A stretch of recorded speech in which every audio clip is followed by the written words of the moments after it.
Quick scenario lang po. Natumba kanina yung motor. Nag-quickie. Lumukag po yung tali oh. Kanina nakatayo niya yung kinarga. Ba't nakahiga na pa uwi? Maano lang ako yung maabante dun eh. Iba talaga forma pagka sports. So magkaroon ng sport bike talaga. Pang sport bike talaga tayo guys.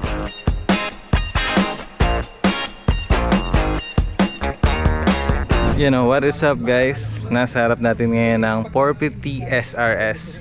So from our 2 previous vlog na announce ko na doon na binenta na natin si 450 NK, si Noknok. 2 months lang siyang tumagal sa akin no? Pero ganyan talaga. Grabe, ganda talaga ng 450 SR. Mas lalong umangas dahil sa single-sided swing arm na likuran no? Sports talaga no? Iba talaga forma pagka sports. Boss, congrats. Sa intro ko baka akalain nila akin.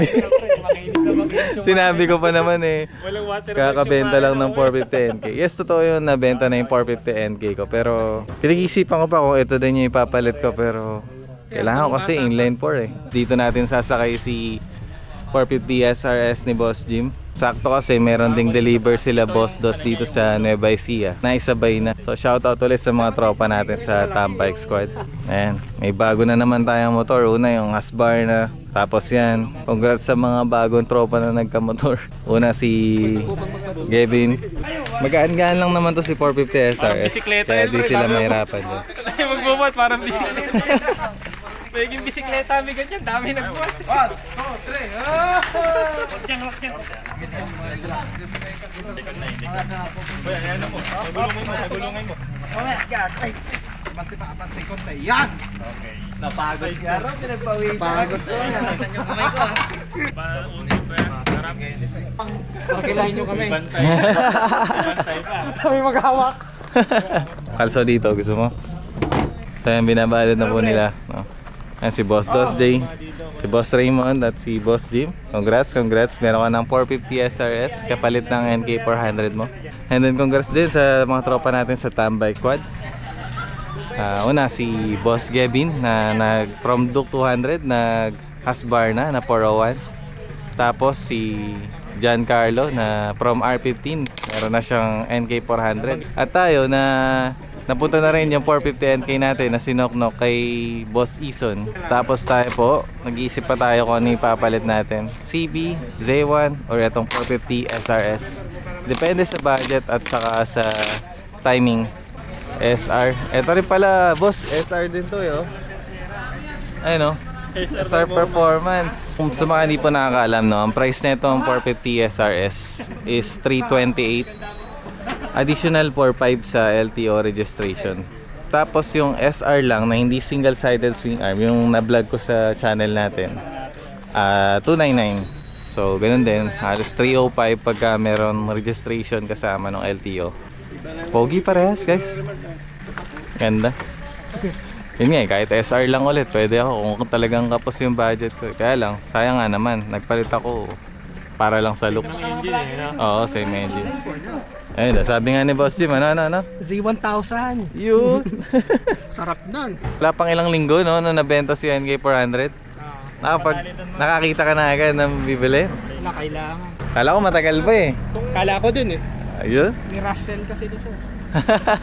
Kamusta? Nung nag-chat siya, madami ata nag-PPM sa iyo, sir. Marami. Buti siya na-accommodate mo, sir. Hindi naman nata willing pumunta iba no? Ay, masusubukan ng tibay ng produkto nila Boss Dos Subok yan pre, yung akin ganyan din talo eh. Yun? 1,000 pa yun? Oo. Di naman siguro pipitik to dito ng ganun no? Yung story nun sa 450 NK ko, dapat kasi sa October ko yung ibebenta. Napaaga, naging ngayong buwan August or anong buwan ba? September. Dahil sakto yung tropa namin nila Boss Dos bibili na ng NK 400 cash. Ayun ang hinayang naman ako. Sabi ko, sige tol, bebenta ko rin naman yung 450 NK ko. So bakit hindi na lang ito bilhin mo kahit hindi pa ngayon. Ipag-usapan na lang natin yung terms. Like sabi ko sa kanya, kahit nabili mo na, may tatapusin lang akong vlog. Like yung last vlog nga natin na nireview natin yung 450 NK. Sakto lang na sunod-sunod nagpalit ng mga big bike yung mga tropa natin sa Tambike Squad. Bagong big bike sa mga samahan natin. Hasbar na tapos tong 450 SRS. Soon guys, abangan natin yung pagka-first impression ride natin tong 450 SRS. Kung meron nga bang difference dun sa previous version na for sure naman wala namang pinagbago masyado sa performance. Pero sa feeling, no, saka sa looks. So ngayon na kung wala pala akong motor, anong gagamitin ko sa mga motovlog ko? Siguro naisip nyo rin, no? Paano ka ngayon magbablog niyan, idol? Buti na lang sakto, nag-review tayo ng motor. So kahit wala pa akong sariling big bike, doon ko muna iso-survive yung channel, no? Medyo mapapadalang lang yung upload, pero meron, hindi naman mawawala yung upload natin. Kahit na wala tayong motor, parang nung dati lang, nung nag-start pa lang ako, review muna tayo ng iba't ibang big bike. Sakto, ayun, dumami yung tropa, dumami yung big bike na pwede nating i-review.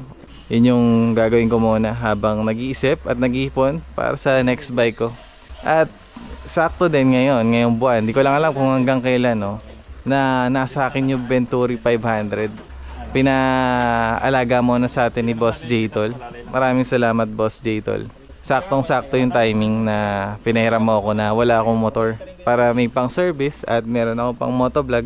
Natatawa lang ako pag nakita ko yung last vlog natin sa Venturi. Parang gusto ko i-try minsan tanggalin yung visor para wala nakaharang sa harap ng motovlog eh. Tatry ko may pagpaalam kay Boss J-Tol. Eto, dito ko na pinagpaalam sa vlog. Kung mapapanood mo to, Boss J-Tol, baka pwede ko i-try minsan. Hindi ako papasok ng expressway kasi nandun yung RFID stickers eh. Pang ano lang, pang mga service road na ride at motovlog lang. Tanggalin ko yung visor. Tingnan natin kung ano itsura ng isang adventure bike na walang visor para malinis sa motovlog. Kasi sanay naman ako sa hangin kaya okay lang na walang visor.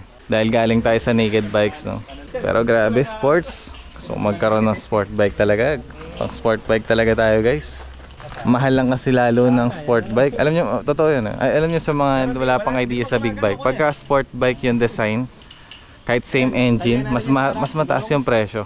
So kung yung CB650R is mahal na, pati yung Z1, paano pa yung Ninja 1000 at saka yung CBR 650R na sports version nun. And yun, thanks for watching guys. Sana natuwa kayo na merong bagong motor sa tropahan natin. Congrats Boss Jim. And then abangan nyo yung first impression ride natin dito kay 450 SRS. Muli, mag-enjoy tayo sa mga rides at matuto sa mga reviews. See you on the next vlog. Kapit ka mabuti dyan. Uwi na tayo sa Bulacan. From here sa Nueva Ecija. Thank you po sir. Yan o, congrats Boss Jim. Ayan, nandito na si 450 SRS. Quick scenario lang po, natumba kanina yung motor. Lumukag po yung tali oh. Dahil nag-slide siya from dito sa taas. Kanina nakatayo niya yung kinarga, ba't nakahiga na pa uwi? Ano lang ako yung maabante dun eh. Ayun yung gayahin yung ano, yung karga ni Rito. Oo nga, nakaligo na yung bela. Nakalingo kami parehas ni Jun, nakita namin, gumagano no.